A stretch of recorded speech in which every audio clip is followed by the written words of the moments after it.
Exactement, puisque à cela, il faut s'ajouter effectivement le coût du taux d'incapacité qui parfois peut prendre des proportions très très importantes et très conséquentes pour les entreprises, puisque pour certains, donc la catégorie la plus élevée de taux d'incapacité, qui est au-delà de 40% et au-delà, eh bien, il y a des entreprises qui peuvent avoir un surcoût de cotisation de plus d'1 million. Alors, c'est là que finalement, ces conséquences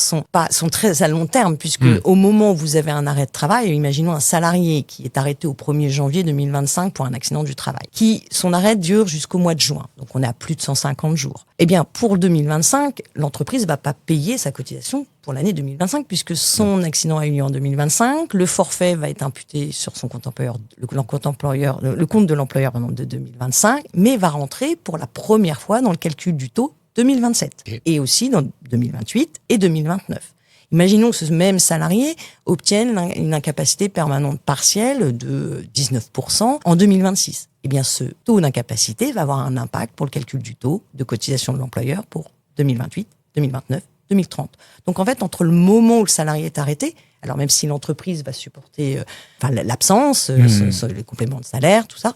eh bien, sur le taux de cotisation, ça sera un effet décalé dans le temps. Et du coup, souvent, les entreprises ne se rendent pas compte du coup, de ce que coûte l'absence liée à un accident de travail et à une maladie professionnelle.